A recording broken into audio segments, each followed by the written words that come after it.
Our group of adventurers stand in a now empty council chamber. The smashed remnants of stained glass windows crinkle under their feet, and chairs are strewn where mortal combat just ended. On one side of them, a stairway leads through a portal into a dark blue, alien, starry sky.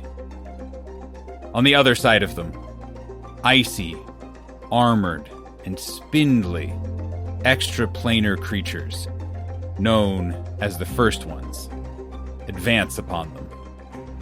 And behind the Golden Tree Adventuring Guilders of Agmar, a mysterious and menacing figure, known only as the Shepherd, observes them as they slowly corrupt the Council of Elders.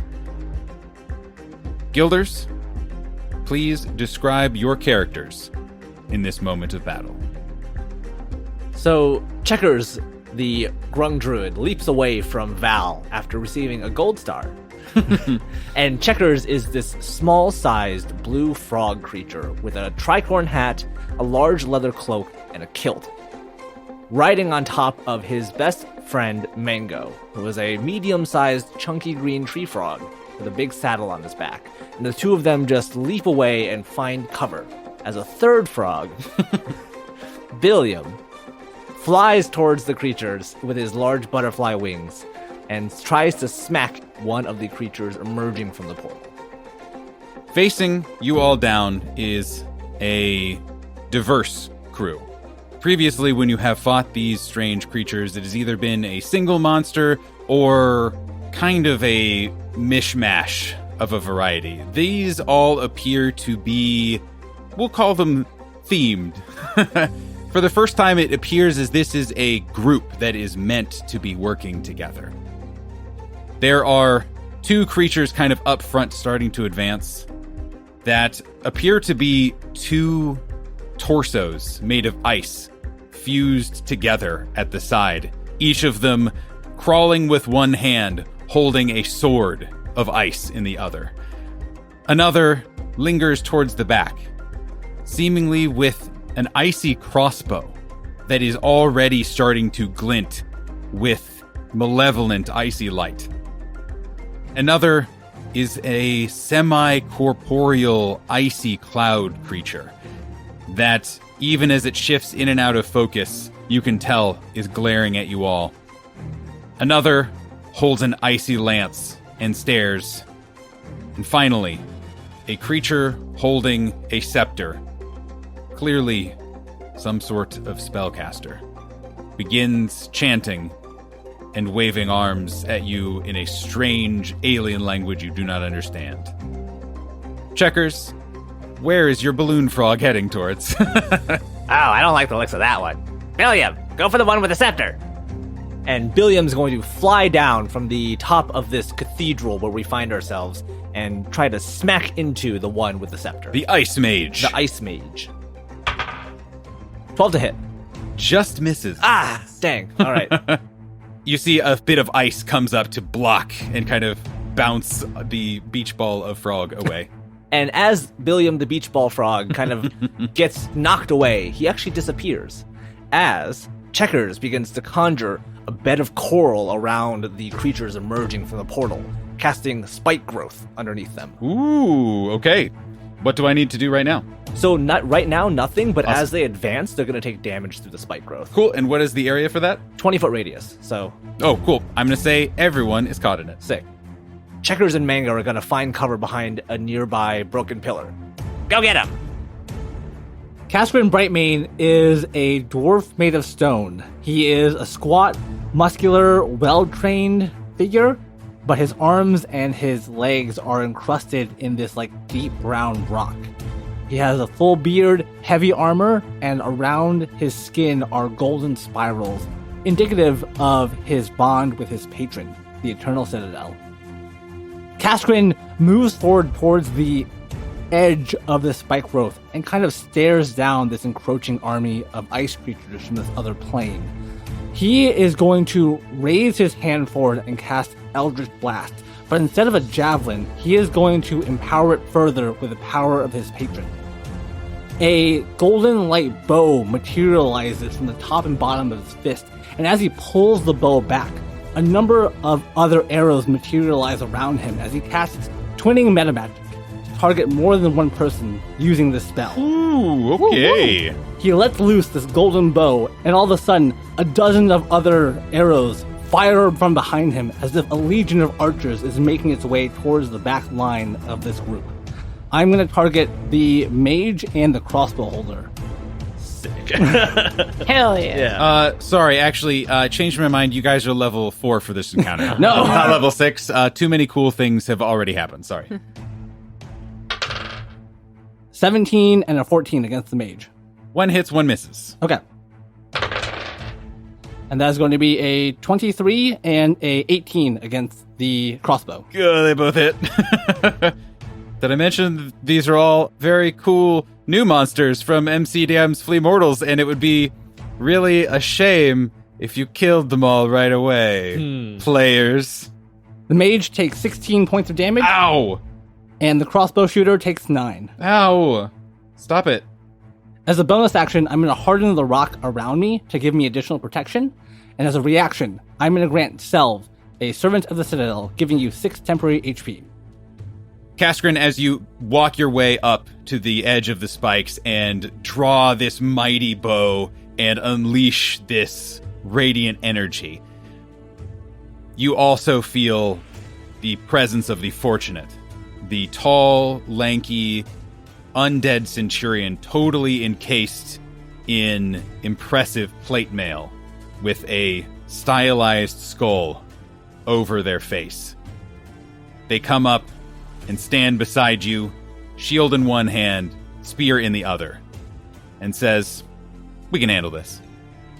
The Fortunate is going to ready in action to do a melee attack when something approaches. The Ice Mage.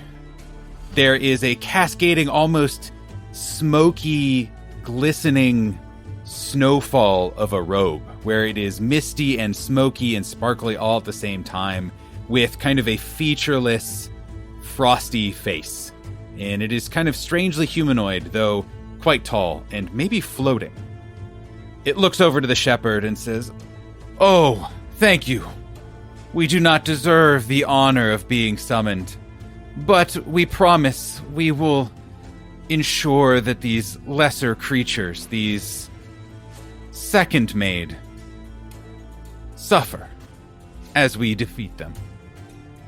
And the shepherd doesn't say anything and just kind of looks at them and then looks back at you guys kind of expectantly. The mage reaches out a hand. I would like Kaskrin, Selv, Val, and the Fortunate, everyone but Checkers. Sick. Say what now? You said you didn't see, but Jonathan just raised his arms mightily. Your feet start to feel cold. And within moments, suddenly your toes are numb. And it's almost feeling like, oh God, I'm going to get frostbite. And you look down, and there is just this chill air emanating from the ground as this mage casts a spell called Icy Unhallowed Ground. Hard pass. We're just gonna nope. Now Nope. you're just making stuff up. Thank you. Look, just 'cause- MCDM. Just because you string cool words together doesn't mean it's a thing. You all take 6 points of ice damage. I am resistant to cold. Indeed you are. And you have temporary HP. And I have temporary hit points. There is a 20-foot square of glowing, unholy, cold energy appearing on the ground, centered around you guys, that lasts up for 1 minute. Each creature in that aura is now vulnerable to ice damage starting now, as long as they stand inside of it. That is the end of its turn. the kind of smoky, icy creature that is kind of just there and a little bit living blizzard, you see dissipates and becomes entirely made of ice and snow and blowing cold. It moves to Val. It recorporealizes right next to Val, and now it has used this ability. It is much more solid than it once was. It is no longer kind of this strange, cloudy creature. You get the sense that maybe it can't do that again, and it is going to unsheath what appears to be kind of an icy dagger and try to stab Val through the ribs with it. Oh, rolls so bad. 11 to hit. Ha Frick! It lashes out, tries to stab you, and then kind of pulls up short, and then is actually going to also move back if you'd like to use your reaction for an opportunity attack, but it's going to move back and also try to get some cover behind a pillar or something. Can I hit it with my shield? No. Alas, no. Really? You can smack him. You can open hand smack it. Can you hit With it an with unarmed a spiritual attack? weapon? Not as a reaction. No. Fine, I'll just 1 plus my strength modifier if I hit, so it's 1 point of damage. Yep. Minimum of 1 point. Get out. That is one hefty slap across the There's this great section in D&D Beyond where it says your reactions, and there's nothing. None. Well, Opportunity attack. You know what? Sure, because I don't think I Fuck have. yeah, I do don't have it. a reaction for literally anything else. No, I rolled a 4. that misses. You guys both just like, wha, wha, and both miss horrifically. And this thing kind of goes back and also starts to take cover behind a kind of like ceremonial bark pillar. Now it is the one with the crossbow's turn. It reaches down to the head of the arrow that it is already kind of has prepped, and you see it just engorge with icy flame. And again, it just is pouring a bunch of arcane energy into it, and then it turns and levels it towards Cascarin. I don't like that. It is going to use a special ability called Ice Mote. Boop. Oh, yes! Oh, wait, I don't have to... Damn it! I don't have to roll for it. You have to roll. Shit. Dexterity saving throw, please. Is it ice mote or I smote? Yes. Oh. I rolled a 6, so that's a 5. That's a fail. Yay! You take... Fuck! I rolled 2 1s. 2 points of 4 points of ice damage. I reduced that by 3, so I take 1 point Fuck. of damage. Well, if you are large or smaller, which you are, you fall prone. Oh, that's worse. though. And Selv and Val, No. could you also make me a dexterity saving throw, please? And the fortunate. Ooh, the fortunate did bad. 6. Ooh, self done good. 26 for self. Nice. Val, you take 2 points of ice damage as Why? well. So even though Cass is able to just stand up to this thing detonates on him. And there's just, imagine, like that big splash of snow that happens when like a snowboarder does a sick trick. It's that, except on you guys and this damaging cold. And you guys are able to just dodge out of the way or hunker behind Cascarin's dwarven shadow. It is going to take a couple of steps back and end its turn. Sophie, can you make me a quick concentration check? What do I need to beat? Just a 10. Nope. Bummer. Even with your bonus? I don't have a bonus. Oh yeah, you have no constitution. Oh, it's cut. Yeah. Your was it healing ward? Or Or- a vitality. Aura of vitality. It is, you are just hit by this chunk of ice, and it breaks your concentration. One of the double-armed, double-headed crawling horrors starts crawling towards the fortunate and makes 2 attacks. These creatures seem to be, unlike the rest, fairly mindless. They see their goal and just start clawing through all of this coral and just snapping it as it's scratching against their icy hides, and will take damage from your thorny, corally situation. Cool. As this creature moves 15 feet through this bed of dead coral. They find themselves taking 12 points of damage as it just snaps against their icy body. And you can see as these things have no degree of self-preservation, and this actually rips a large portion of their bodies apart. And then the Fortunate is going to take one big ol' swing against it and see what happens.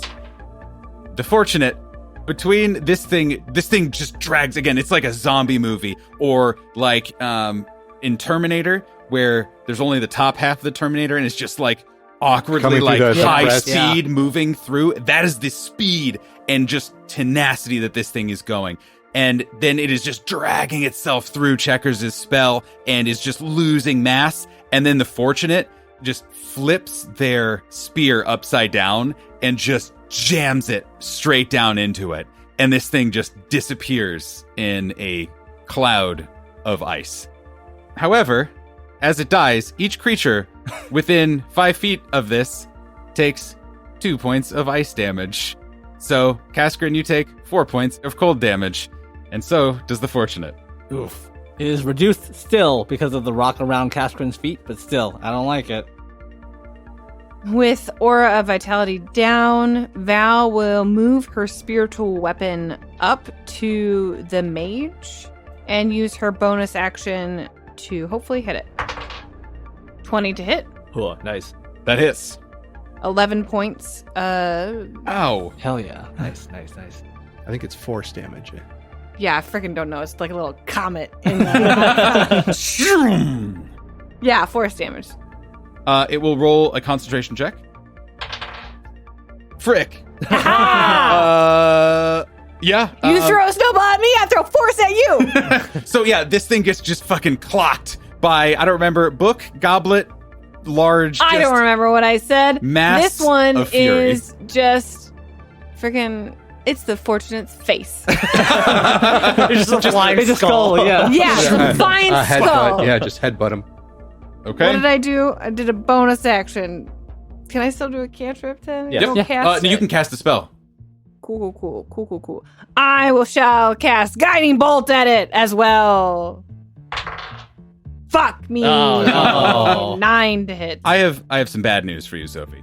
Bad news 1, no, it doesn't hit. Bad news 2 is this creature, like you just smack it in the face with your magical weapon, and it just like rounds on you and says, "You are unworthy to be standing in such a room as even us who are unworthy to be here."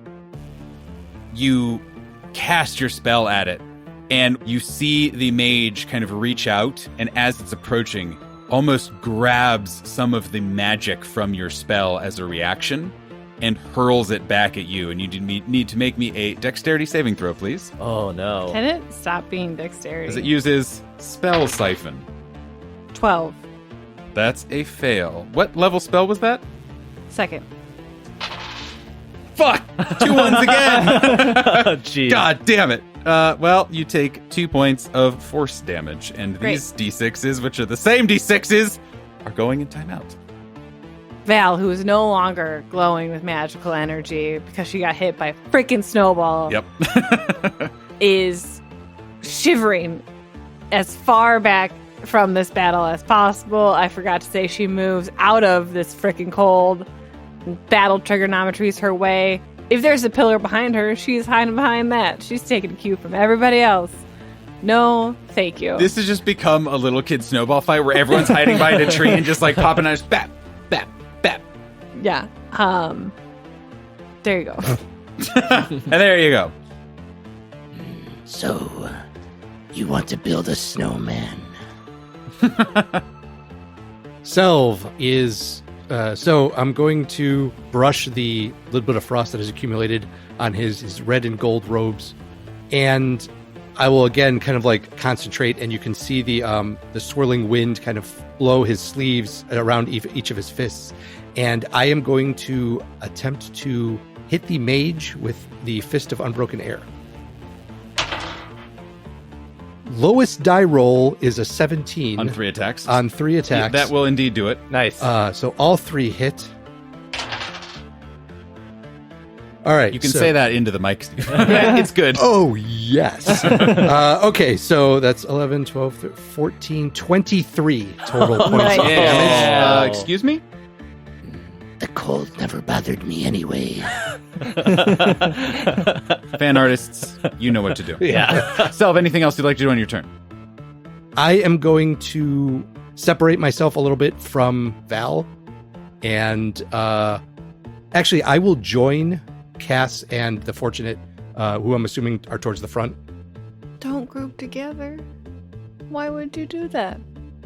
That's it's a fun. good point. I'll move off. I will move off to the side. There's gonna be a giant ass snowball coming Yeah. for the three of you. I will move off to the side. But better bonuses. Okay, anything else? That is it. That was my movement, my action, and my bonus action. The creature with the spear kind of looks, and again, it is actually kind of squat and hulking, but holds this almost like a huge icicle, and levels its gaze at Kaskrin and the Fortunate, and looks at Kaskrin, looks at the Fortunate, looks at Kaskrin, looks at the Fortunate, and rears back, ready to throw like a javelin, and makes 2 attacks against the Fortunate. Oh god. Oh, fudge. One does hit, but both do not hit, unfortunately. The Fortunate takes, max damage. Oh, geez. 14 points as 2 of these whiz by. And that hurt, especially because the Fortunate did take a couple shots earlier. At the end of the Rampart's turn, it turns to the remaining multi-armed, multi-headed horror and says, "Don't go after them, fool. Make them come to you." And this creature looks up semi-mindlessly and then looks over and just yells out, "You must fight me! You have to fight me!"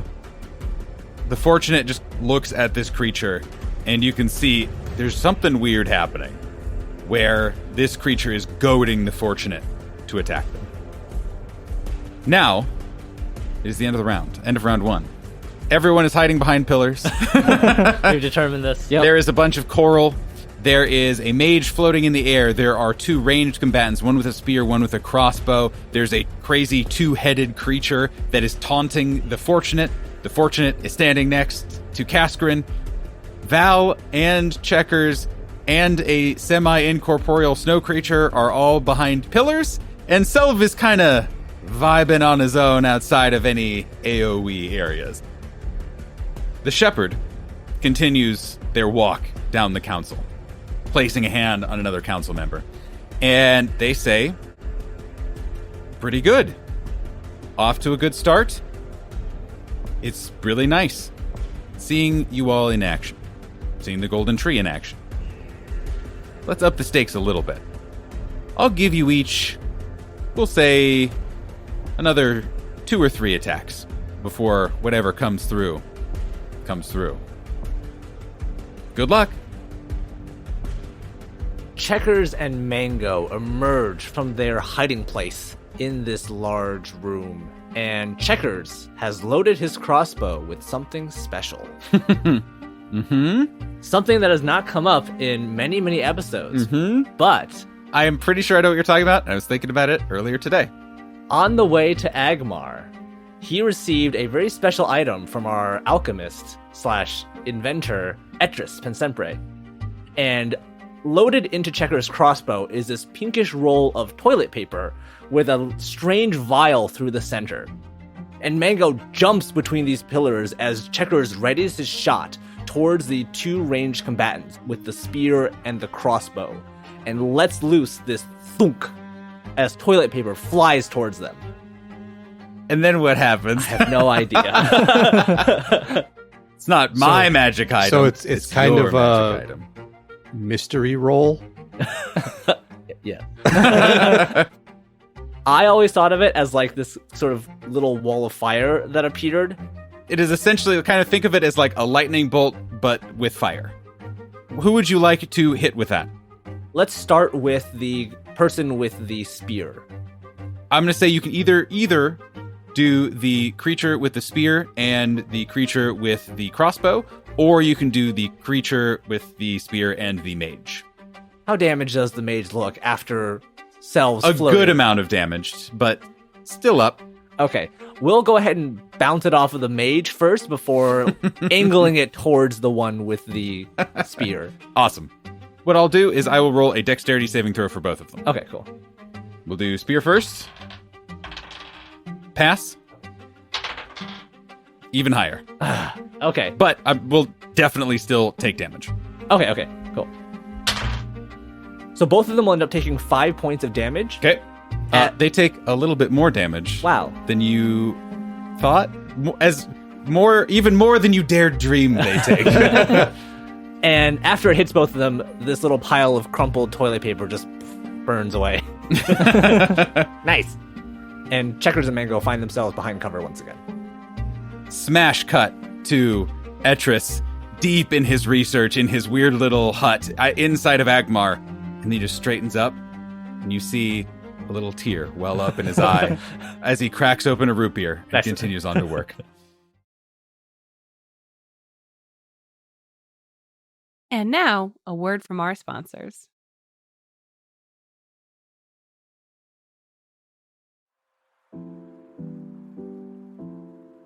Hello again, everyone. It's me, DM Nathan, and welcome to the Midroll.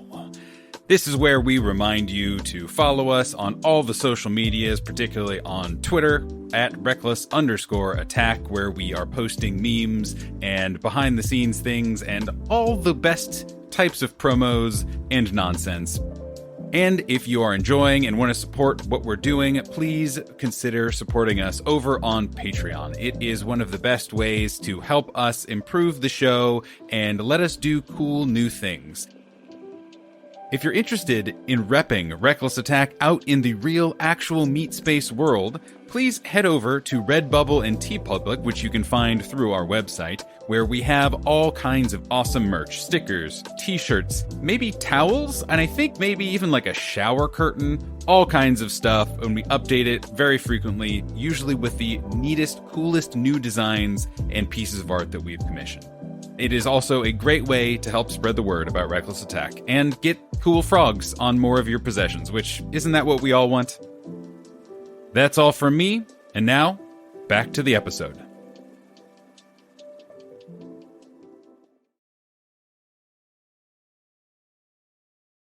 Kaskrin, now realizing that our timeline has been moved up a little bit, he is going to look towards the corners of the room and see if there's any sort of like loose rubble there. Oh, absolutely. And he finds two, regular size looking branches that have kind of broken off some of the trees in all of the combat. He is once again going to use the magic of the Eternal Citadel and cast Catapult at level 2 while also twinning it.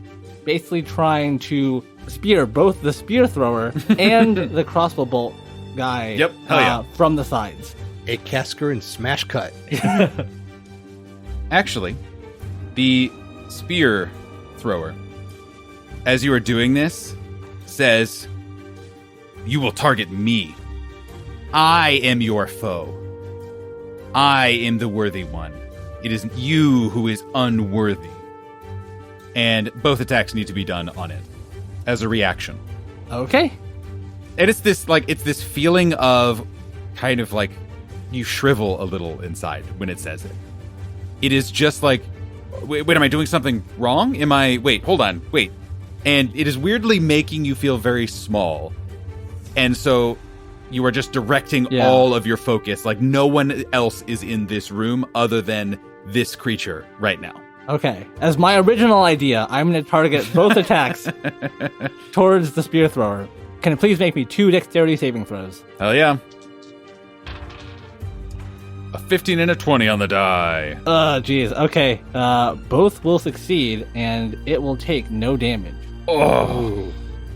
The rocks fly past your intended target.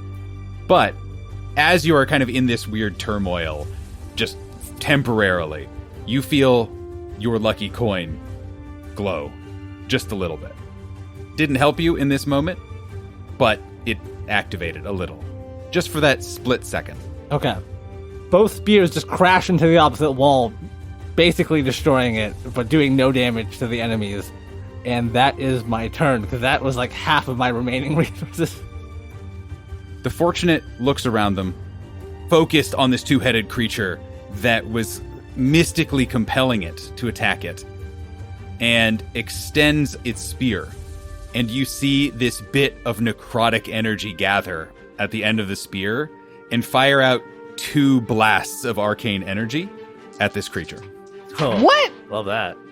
They look very familiar, in a way, to something that you often see Kaskarin do. Uh-oh. I rolled too good again. These 2 things just, like, concuss into this creature, and, again, just huge chunks are ripped out, and it is barely anything left. And Nice. Hell yeah. the Go with the Fortunate. Fortunate looks at Selv and looks at Cass and says, "This terrain is difficult, but do you want to try and break through?" I don't think we have another option. We can't stand here forever. There is always another option. The Fortunate looks over to Selv and kind of like crouches down a little bit and offers you their shield to do something with. And that'll be the end of their turn. Now it is the mage's turn. So this, again, just like floating, almost like strangely angelic, featureless creature with, again, these cascading, beautiful crystals rounds on all of you. I would like Kaskarin and the Fortunate to make a dexterity saving throw, please. Kaskarin with a 13 because of the aura from the Fortunate. The Fortunate rolled a 5 on the die, And and you see the mage again say, "Truly, what are you doing here? You do not belong. This is not the place for you, not the time, and you are unworthy." And above you, icicles form in shards and come raining down upon you both. You take 15 points of cold damage. What happens is the Fortunate notices what is happening. You both do, as this thing extends its hand once more to conjure these icicles. And the Fortunate spins on their heel and uses their spear and shield to hit icicles out of the air over you and provide you that extra little bit of cover to kind of hunker down and only take half damage. Hell yeah. But they take a lot of damage. Unfortunately, that is the end of the mage's turn. Now it is the strange cloudy creature's turn. And it is going to take the hide action behind this pillar, hoping that in the heat of battle you all will forget about it. but we will. Basically Didn't roll immediately. great. So that's a real pisser. 'Cause it has a cool thing, but that's fine. And so that's what it's going to do. It is just going to try and fade into the background of this combat. But that's all it's going to do. Now it is the spear thrower's turn. It is actually going to, I think, throw a couple of spears over at old Selvastralin. Wait, what? Indeed. 2 spear attacks. Oh, yes. That's more like it. 21 to hit.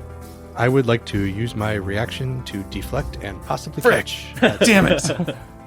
Fuck. Legitimately forgot. Fuck. Fuck. Fucking monks murder using their class abilities. Ooh, rolled pretty bad on damage. 13 points of damage. Then as my reaction, I will negate. Oh, good. I rolled a 1. I negate 10 points of that damage. Oh, that's pretty good, Damn. though. It's pretty good still. So I get, would you say 13? Yes. Okay, so I will take 3. What is that, cold? Yes. Okay, so that's reduced to 1. Well, it's going to throw another one at you. Unfortunately, that's my reaction, so I can't do it again. 17 to hit. That'll hit. Hey, that's my... Oh, fuck you! 2 1s again? God damn it. Fuck. Wow. This episode is not going to be safe for work. Yeah.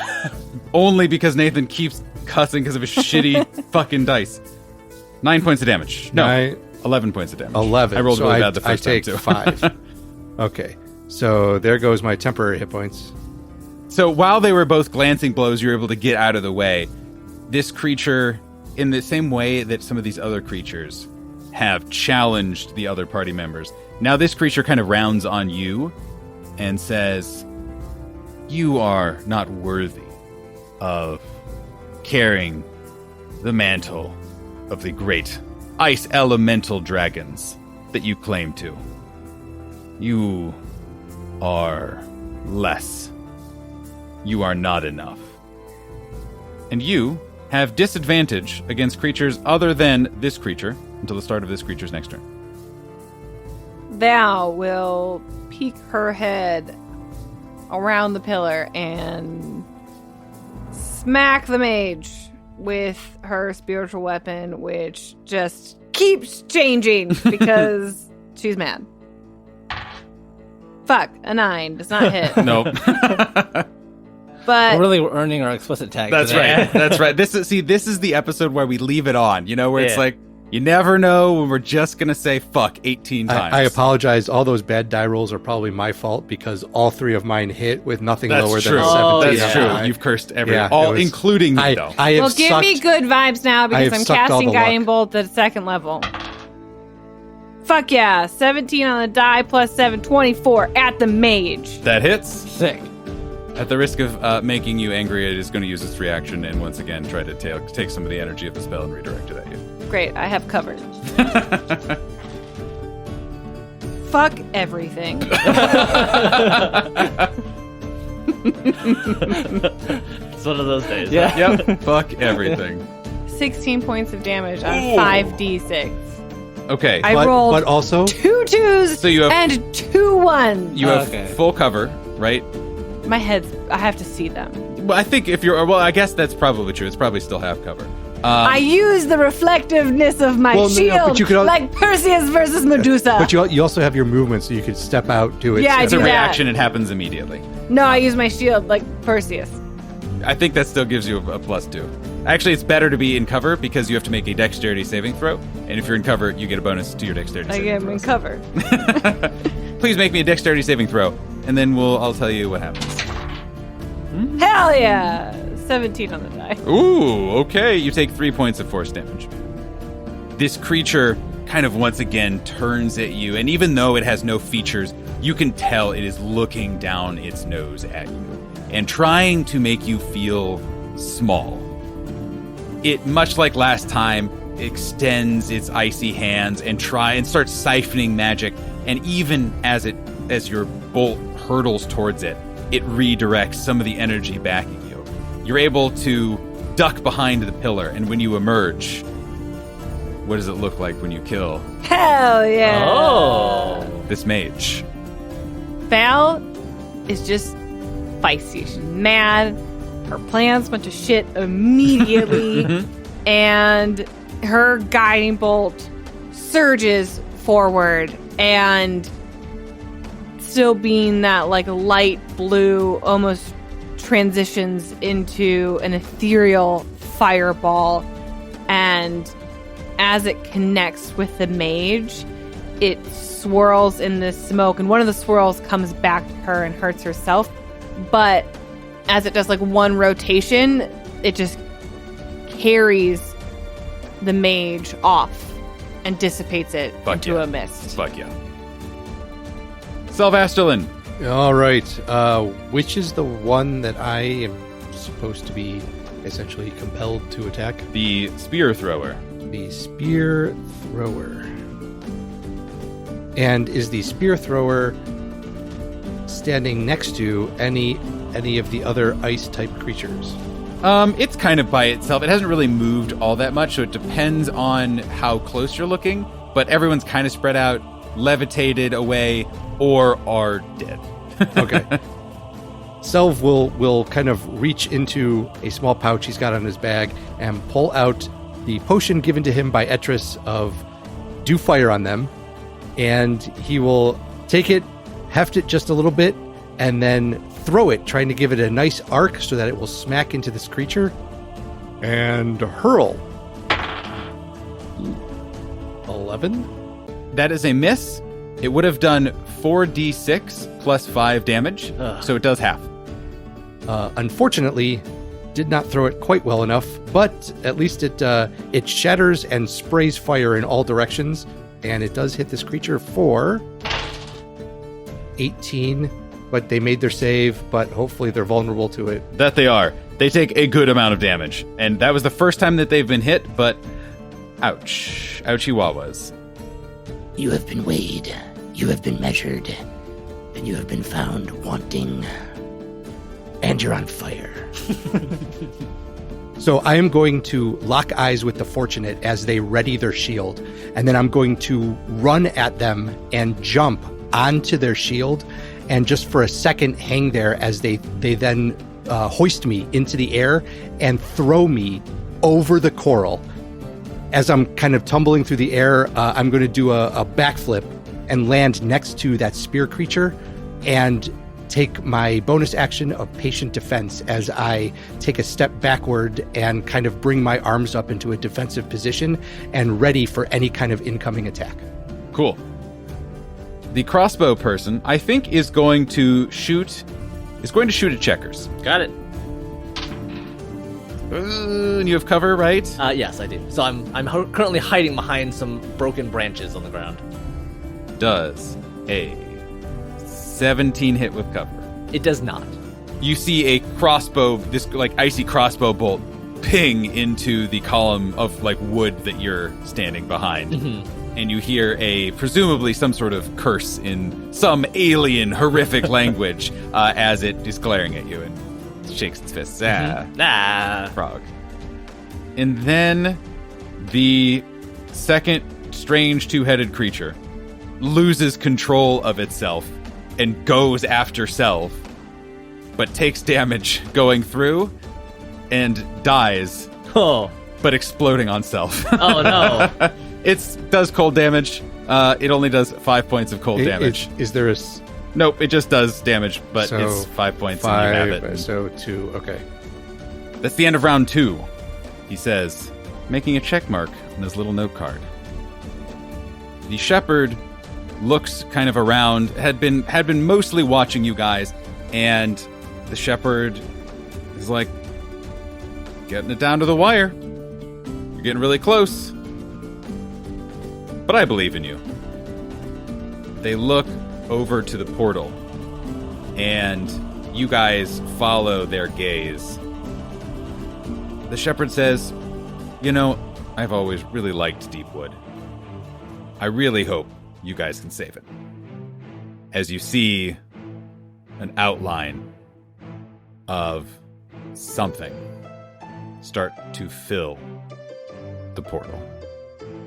You know that whatever game the shepherd is playing with you all is potentially nearing an end. Top of the round. Checkers is hiding behind a pillar. Kaskrin is on the edge of a bunch of corals and beaten up. The Fortunate has launched Selv into the fray and is standing next to Kaskrin. Val is also hiding behind a pillar. There is a strange cloud creature hiding behind a pillar. And there is also a creature with a crossbow and a creature with spears. Checkers pops out behind cover and just gives the crossbow person a big old bleh as he pulls his eye down with his tongue. And he whispers over to Mango, well, you heard the shepherd. We're out of time. Sorry, boy. Checkers is going to hop off of Mango, and both of them are going to go plap, plap, plap towards the bed, towards the bed of dead coral. Terrible. Checkers levels his crossbow at the crossbow person and fires out a jagged fishing hook towards them, trying to pull them towards him. Fuck yes. 10 to hit. That is a miss. Okay. As a bonus action, Mango actually hops over the coral and into the space next to the crossbow person, trying to grab onto them. Fuck yeah. Contested athletics. 13. 9. Nice. And Mango just uses all of his strength and drags both of them through the coral towards the edge. Ooh, okay. How much movement does he have to move? I'm assuming with a grapple 10, so 2 spaces. Cool. I am A-okay with that math. So they'll both take 7 points of damage as Mango just drags them through the coral, slowly but surely. Yep. This creature is now, again, still cursing in its foul alien language as it is clearly now getting very destabilized, but still just barely hanging on. One more push, Mango! So as an action surge, Checkers begins summoning energy around him. As the bed of coral shatters into a million pieces, and Checkers begins to conjure swirling energy around him, suddenly this small blue frog with big butterfly wings coalesces and a big tongue just lashes out towards the crossbow thrower. It's like the coral forms into Billiam. Yeah, into Billiam. Beautiful child is back with us. 21 to hit. Fuck, yep. Roll good, Billiam. 11 points of damage. What does it look like when this crossbow extraplanar creature is killed by really just the 2 frogs? So I'm thinking Mango's got a hold of this creature by the waist with his tongue. And Billiam comes around and just sort of wraps his tongue around the torso of this creature. And both of them just pull in different directions as Billiam flies away and the creature shatters as the frogs go their separate and ways. And just this of mist. And there's a little bit of rainbow and sparkles. Perfect. Kaskren, realizing that he was previously prone, stands up. Indeed. Grabs his hammer and then rushes towards the creature that is still accosting Selv. The remaining ice spear thrower. Yep. And with, again, all the magical energy that he can summon channeled within his hammer, he is going to bring this down against the spear thrower, trying to finish it off. He is going to cast Booming Blade as well as Heavy Blow at level 1 on his hammer. Fuck yeah. 15 to hit. That's a miss. Kaskren, hoping, praying desperately for the magic within his lucky coin, flips it mentally in his mind, trying to re-roll the dice and see if he can get a better result. Okay. A better future for us. That is a 21 to hit. That hits. Nice. Nice. That is going to be 17 points of hammer damage. Ooh, ham dam. Ham damn. It is still up. Not by, it is by a thread, but it is still up. As a reaction, I'm going to grant Selv another Servant of the Citadel. Sick. Well, this would be where my incorporeal, cool, roguish character left from out of hiding to do cool, I have advantage and sneak attack things. But We people, see you, Larry. This is a very wise party, and it rolled a 3 on the die. So you guys know for sure where it's jumping out and just I'm here. Shit, we already knew it. Damn it. This one is also going to take an attack on Checkers. Mm-hmm. Is going to take its kind of icy dagger and just kind of throw it at you, but you can tell it is juiced with some extra arcane energy as it does. 2 on the die. Frick. It goes to hide behind a pillar once more. The Fortunate says, we don't have a lot of time, guys. We got to finish that last one. And the Fortunate steps up to the one that Selv and Cask have been beating on that has almost no HP. Rolls a 19 on the die. Literally, it had 2 HP left. Easy peasy. I don't need to roll any damage. Just steps forward and very just professionally, essentially just runs it through, brings the spear back. It also explodes. Actually, unfortunately, you all take 5 points of cold damage. You all being everyone in melee there. But then the Fortunate looks around at you guys, looks around at the situation, and plants themselves, uses the rest of their movement to walk towards the opening of the portal. And just kind of sets their spear and their shield very 300-y, arm cocked back, shield up. Val will come out from behind the pillar. Who's left? Just the one behind that pillar. Just the one Great, who thank keeps you. trying to stab you and that you tried to smack back. Val and- will go and find that one. Val will use her full movement to stand like full sight of it to Yeah, I'll allow that. That's fine. That works for me. It's just a column. ignoring battle trigonometry. Yeah, exactly. It is so un-Val that I'll be like, well, all right. If you want to not be maximally far away from danger at all times, by all means. She will use her bonus action to hopefully smack it with a spiritual weapon. 20 to hit. Oh, nice. Yep. That hits. Max damage. Whoa. 12 Hell points yeah. of damage. Okay. As an close. action. That's getting really close. As an action, she will cast Both directions. Guiding Bolt. Another 20 to hit. Hits. Come on. I swear I am playing this like this stat. I have not fudged a single hit point. Much in the Mothman fight where it's like 20 points of damage. Oh, and Wow. the next attack on it has advantage. It is still up. Oh, come on. Selv goes after me. Self. This thing's lit up like Selv. a motherfucking glow stick. You are last in initiative order. Well, I guess it's coming down to this. So, what I'm going to do. So, I guess the question is, using only my movement, can I get into a spot where I could see to be able to attack? Absolutely. Okay. I'm assuming it still has some kind of cover then? Yes. Okay. Selv kind of looking at the spear creature that just exploded and got some kind of frosty goop all over him. Kind of looks. It's called water cells. You know, I'm trying to be descriptive. Water just sounds so. He hasn't gotten to that part of his bending arc yet. He Yeah. doesn't know. I'll take a quick look at the fortunate who is positioned to try to block the portal, and then I am going to spin on my left foot and take off running towards where this other last frost creature is hiding or trying to hide. And I'm going to come around until I can just see any of it. And then I'm going to let loose with some ranged attacks here. The first one with the guiding bolt, making it glow, is at advantage. That's a D12. Well, which doesn't matter because that one is a natural 20. Yay!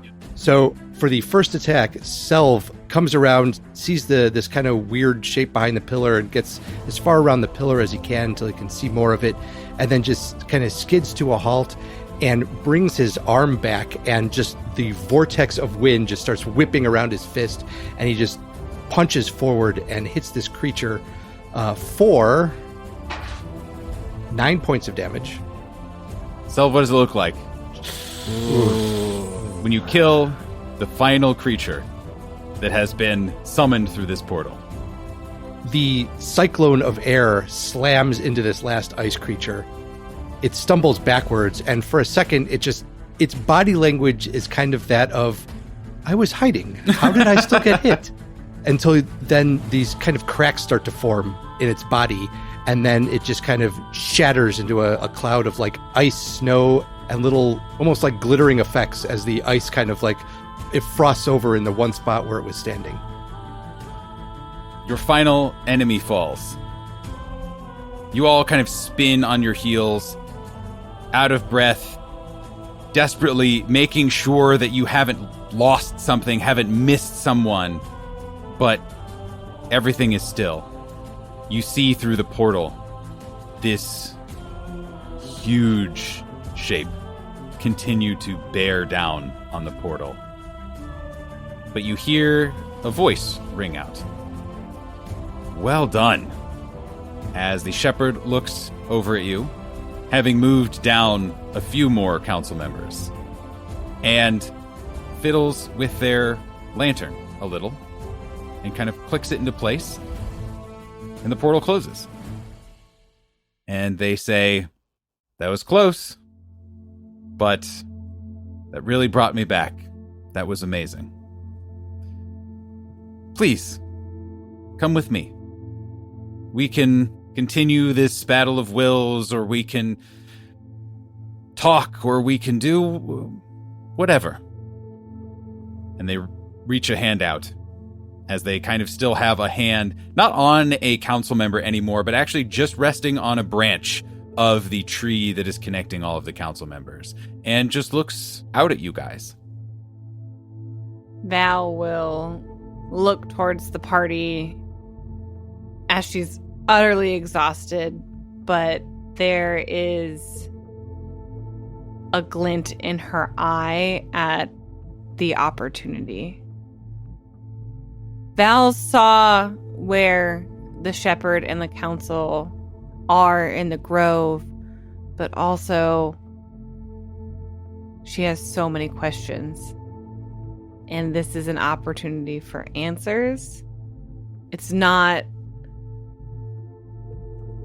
the opportunity she would want or necessarily trust, but Val feels a pull to accept what the shepherd is offering, even though he very much tried to kill us on multiple opportunities. Yeah. You can always roll a vibe check, too, if you'd like.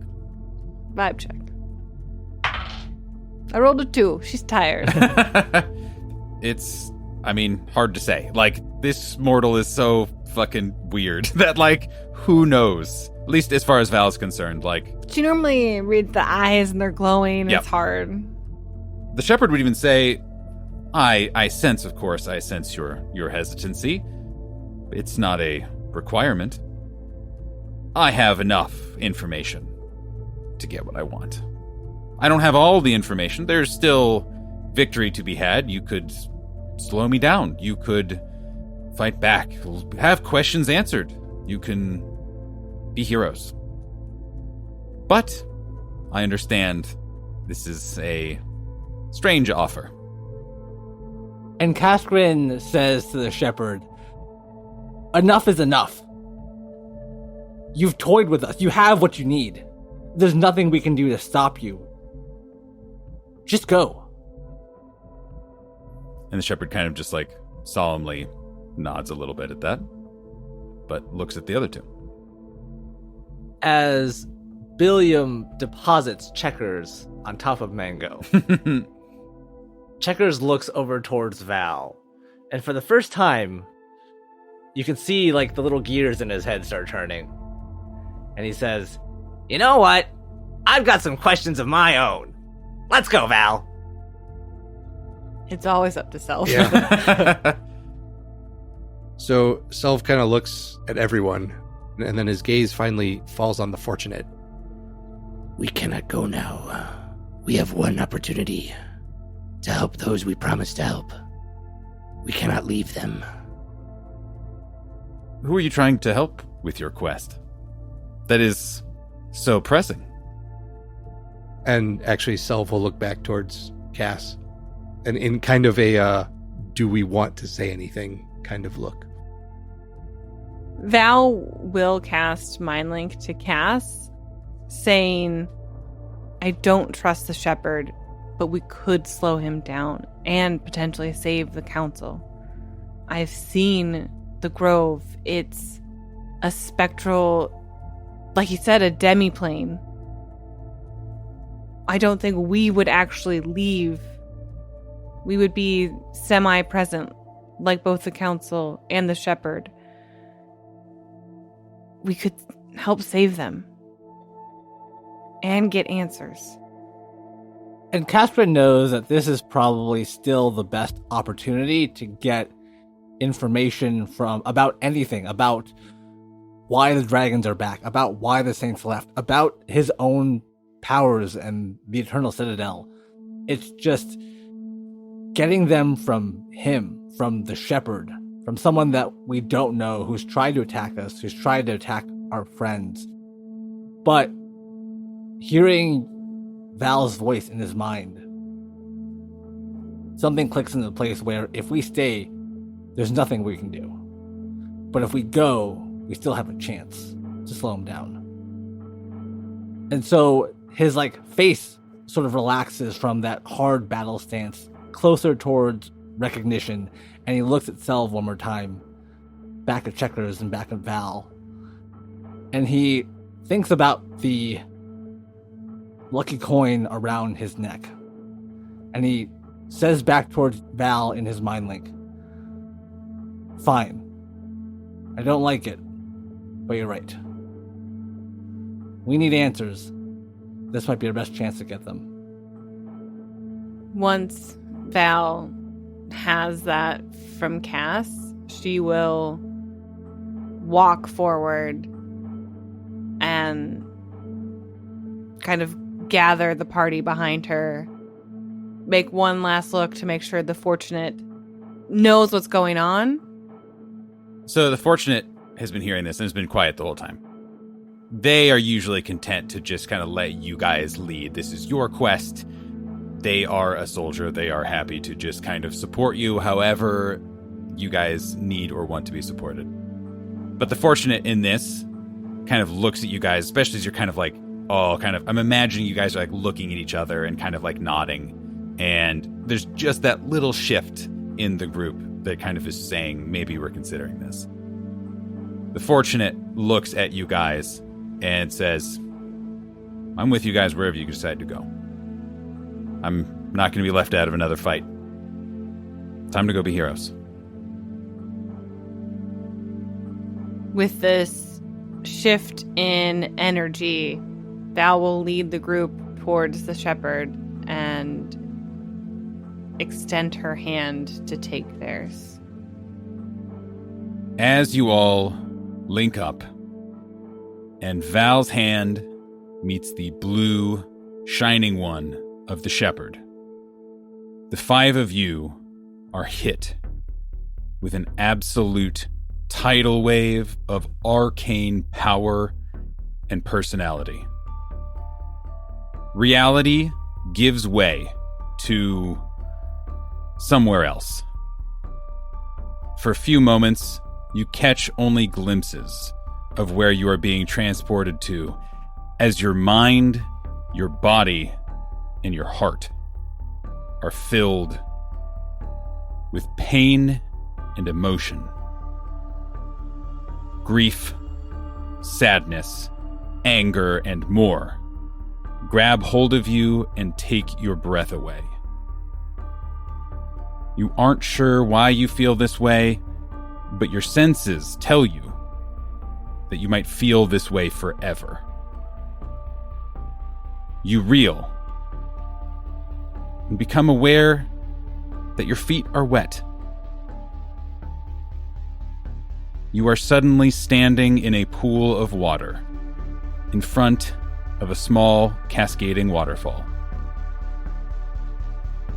All around you are beautiful, diverse fauna and flora, all choked by glowing blue vines. The members of the council stand catatonic near you, and perched on a rock in front of this waterfall, where all the vines stem from, is the shepherd. And that's where we'll end this week's episode. Yay! See you next week. Bye, everyone. Bye.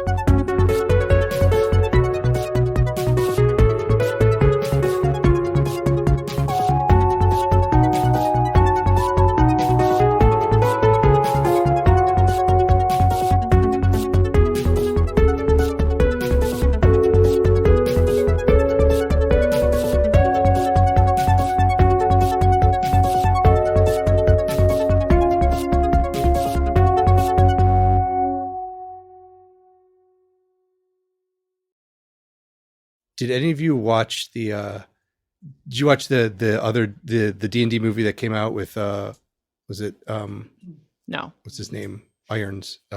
Jeremy Irons. Jeremy Irons. When did it come out? Because I feel like The I 90s, I think it was 2000 because I Yeah. Googled it today. okay. So there was a trilogy? yeah, so that's the thing. So that movie was not so good.